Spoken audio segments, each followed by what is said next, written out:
pertama kali diterbitkan sebagai serial bulanan di Florida Magazine 1902, Iron Republic menceritakan kisah yang luar biasa tentang perjalanan laut Mr. Barrington pada akhir tahun 1800-an ke Antartika, di mana dia menemukan sebuah lorong melalui dinding es yang besar dan peradaban yang sangat maju. Barrington dan krunya menaiki kapal bernama Wanderer dengan kapten kapalnya, Kapten Brand dari New York. Mereka kemudian mendaki Gunung Erebus, satu-satunya gunung berapi di Antartika, dan dengan teleskop mereka melihat ada bukan air di kejauhan yang terlihat bisa dilayari. Kemudian mereka kembali ke kapal dan mengarahkannya ke jalur yang baru ditemukan. Setelah perjalanan yang panjang dan melewati cuaca buruk selama berbulan-bulan, dan setelah melewati dinding es Antartika, mereka mulai mencapai daratan yang lebih hangat, lebih sedikit es.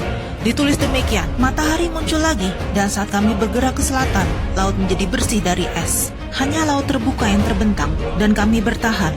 Di sana, tidak ada insiden yang menarik, dan selama 4 bulan, kami berlayar di laut lepas, dengan cuaca yang terus bertambah hangat. 2 bulan kemudian, mereka mulai menemukan tanda-tanda kehidupan seperti kayu apung dan unggas laut. Suatu malam, mereka melihat sebuah kota modern dengan penerangan seperti kota-kota besar pada umumnya. Namun tidak terdengar suara apapun, seakan kota itu adalah kota mati. Hingga keesokan harinya, sebuah perahu aneh mengarah ke kapal mereka. Dan perahu tersebut tidak seperti perahu atau kapal apapun yang pernah dilihat kru sebelumnya. Seorang pilot yang menyambut mereka dengan aksen Jerman kemudian mengantarkan mereka masuk ke dalam Iron Republic. Penulis menggambarkan kota tersebut memiliki transportasi tanpa kuda dan tidak bersuara, yang mengarahkan kesimpulan mengenai kendaraan listrik dengan energi dan listrik tak terbatas atau free energy.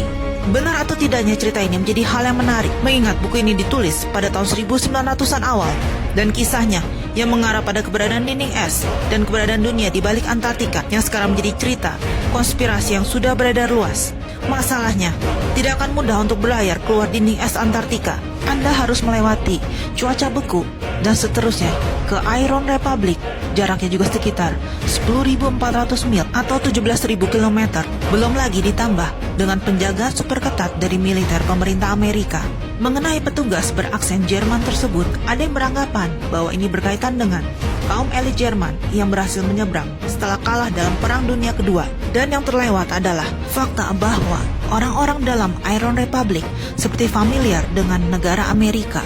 Cerita ini dikatakan fakta oleh penulisnya, namun tidak akan ada yang mengetahui dengan pasti kebenarannya. Baik sebagai fakta atau fiksi, ini adalah cerita langka dan menghadirkan cita-cita masyarakat dan pemerintahan untuk menjadi warga negara dari Iron Republic yang sejahtera dan berteknologi tinggi.